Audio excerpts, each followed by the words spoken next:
After listening to me for about a half hour, I have a message from heaven, and it is, let my people go. Bye now. God love you. But more than 25 years since his death, Catholics and non-Catholics alike simply cannot let the great Archbishop Sheen go. His books continue to sell, as do his audio tapes and videos. Today on Catholic Focus, we explore the life and impact of perhaps the greatest Catholic communicator of the modern era.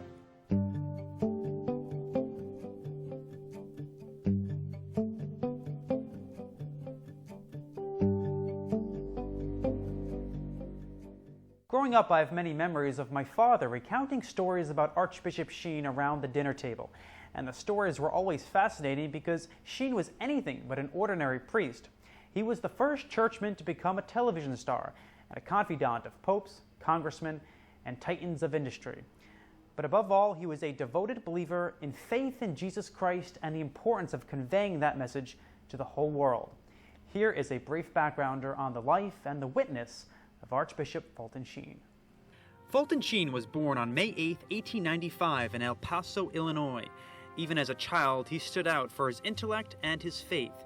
He was ordained in September 1919, but for years his boyish looks led many to think he was an altar boy. Sheen studied philosophy in Europe and was a brilliant student with an incredible capacity for understanding complex ideas and translating them into the language of the masses.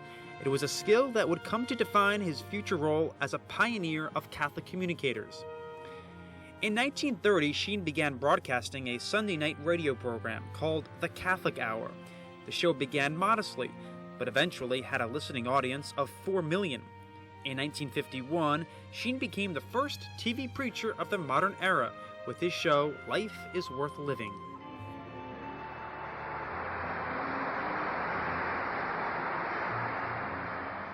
Fulton Sheen used to say radio was like the Old Testament, hearing without seeing, whereas television was like the New Testament, hearing and seeing, because Jesus the Messiah had come among us. While expectations were low for a talking head religious program in prime time, Sheen's flair for the dramatic, stir your soul, start a wing, and you will discover it to be the wing of an angel of God, and trademark sense of humor stole the show. And somebody interrupted me and said, tell me, how could Jonas be in the belly of the whale for 3 days? I said, I don't know. When I go to heaven, I'll ask Jonas. He said, suppose Jonas isn't there. Then I said, you ask him.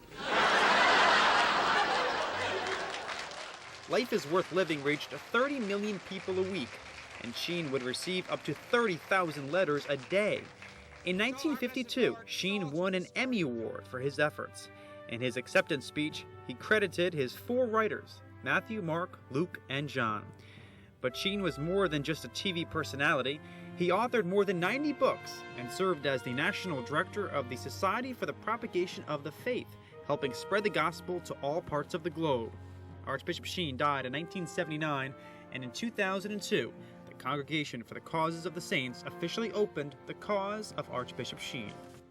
Well, through his TV and radio programs, his many books and newspaper articles and columns, Archbishop Sheen cast a wide net and touched many souls, and one of them is currently the Archbishop of Toronto, Archbishop Thomas Collins.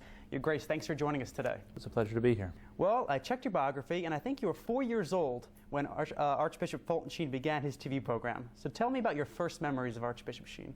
Well, I can't remember quite how old I was, but I do remember as a child watching on television when we got our first television set, seeing Bishop Sheen. He was broadcast from Buffalo, from the Buffalo station. And I remember there was Super Duper Markets was the commercials, the company that was advertising on his show. And it struck me it was very much a regular TV show. You'd have Bishop Sheen, then you go to the commercials. Then you go back to Bishop Sheen. So it was quite a show. And so the whole family would gather around? Oh yeah, we'd watch it, and it was very, very entertaining. This God love you, this kind of thing. It was very dramatic, and of course it was all set up. He'd have the big red cape, and it was just quite remarkable. He was an incredible speaker. He could brilliant and clear and very engaging, and he had a great ability to communicate profound ideas in a very simple language. So it's really quite remarkable. And his show was watched by millions, and I think he received up to 30,000 letters a day. And I understand one of them came from you. Tell me about the letter you wrote to Archbishop Sheen. Well, this was quite a bit later, when I had been newly ordained, I had read his books after I saw him on the TV, and then I read his book, The Priest is Not His Own. I think it was when I was in high school, and certainly during the time I was in university. And I was very much touched by that book, and also by a later book called Those Mysterious Priests.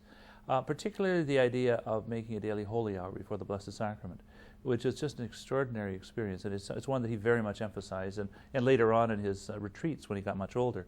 So I wrote him a little letter. I said, it was the only fan letter I think I've ever written in my life, and I wrote, "Dear Bishop Sheen, I really appreciated your book on the priesthood, and I'm just a newly ordained a priest." This would have been 1973 I was ordained, so it would be just some year or so after that. I was teaching at a high school in Hamilton, Ontario. So I wrote him this letter, and I said how much I appreciated his advice about the Holy Hour and about being a priest.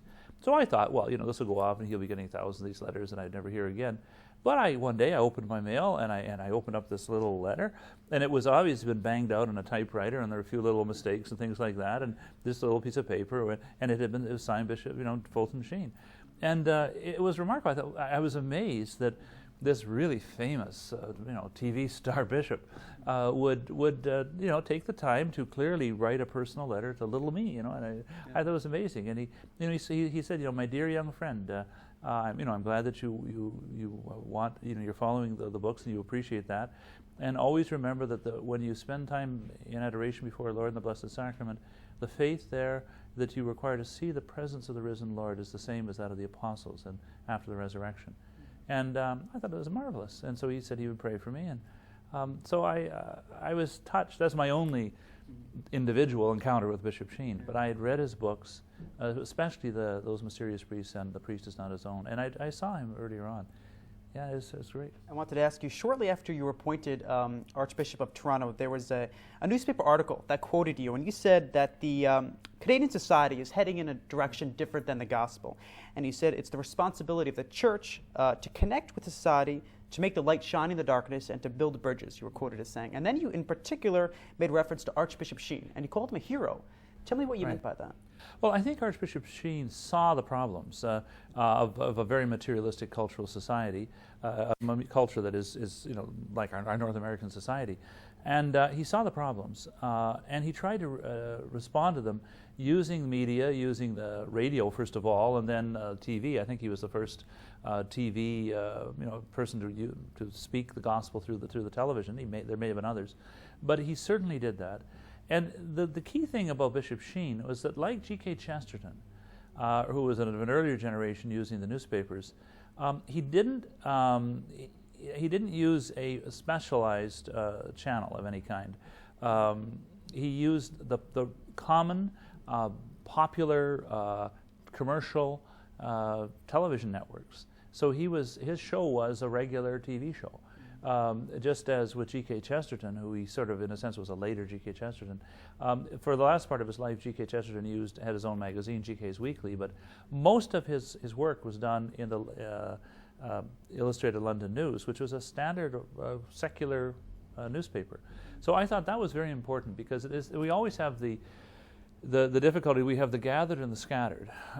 And we do need to sort of preach to the gathered to strengthen the faith of those who are strong in their faith already and let it be stronger so they can reach out to others. And Bishop Sheen did that through his books and through his tapes and things like that.